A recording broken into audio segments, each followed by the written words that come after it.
In this video, I'm going to be showing you how I made this delicious finger-licking, tongue-biting EFO Riro soup.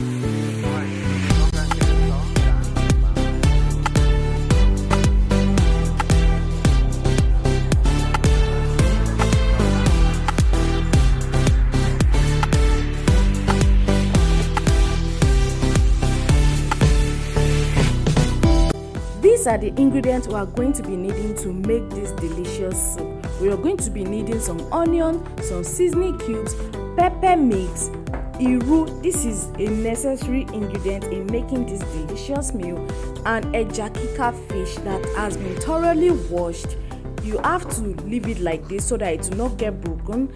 You also be needing some palm oil and of course the EFO itself. Some use spinach. This is EFO green. This is crayfish and pomo. I cut it into pieces, and there's another one that is bigger than this. We'll start by putting our pot on the stove top, and then we'll be adding a little palm oil to heat up slightly.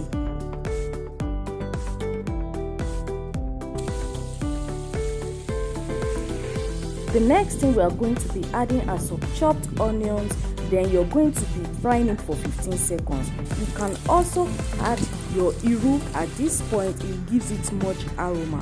Fry it also for like 30 seconds. Iru is locust bean, by the way. The next thing we are going to be adding is our pepper mix. This pepper mix consists of atarodo and onions. You can add tatashe to give it more color, but I prefer it like this because I want it hot. You know, there is one thing about Yoruba women always making their soup with much chili and pepper. That's the vibe I'm going with in this video. Mix everything to combine in the pot and leave it to fry for like 5 to 7 minutes. Let's cover it up, shall we? After that, you are going to be adding some seasoning powder to taste. You can also add your salt at this point.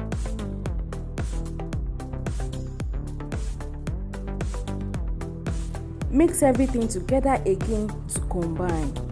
The next thing we are going to be adding is the chopped pomo.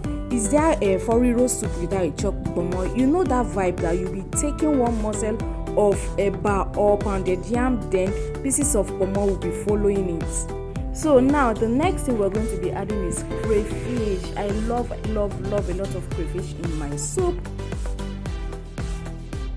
Normally this fish is supposed to be shredded, but because I want it all inside this soup, I'm going to try my best not to allow it to break, because it normally breaks on its own. You know, when you're eating EFO Riro or rice or something and you see like mountain of fishes on top of it, I'm going to really try my best so that it won't break. Let's cover it up and allow it cook. Another 5 to 7 minutes later, voila, we are almost done. But the aroma in my kitchen, guys, aroma in this kitchen, you feel like eating it already. As you can see, I've also added some beef. It is needed. Cover it up and let everything simmer.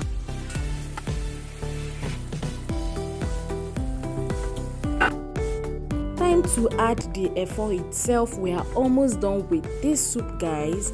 Now the reason why I'm carrying this fish is because I already said it earlier that I don't want it broken. So in the process of adding the EFO and mixing it together, it can break. That is why I'm removing everything so that I can combine the EFO itself very well without being worried that the fish will be broken.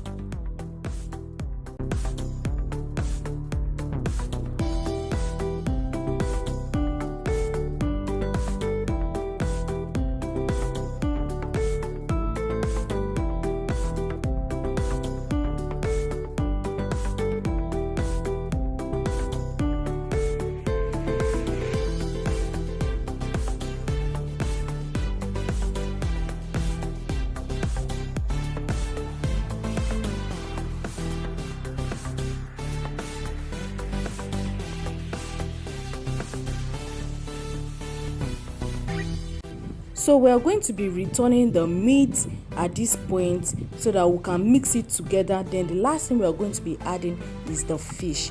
Okay, so at this point we have to be fast about the whole thing because so that the efo will not be too soggy and it will still be as crunchy and fresh.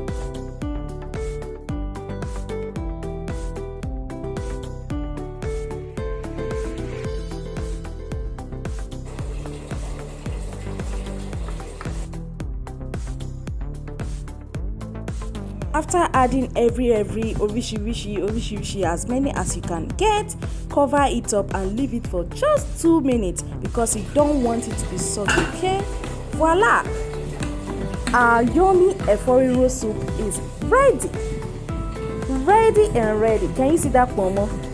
Can you see that pomo? Can you see that meat?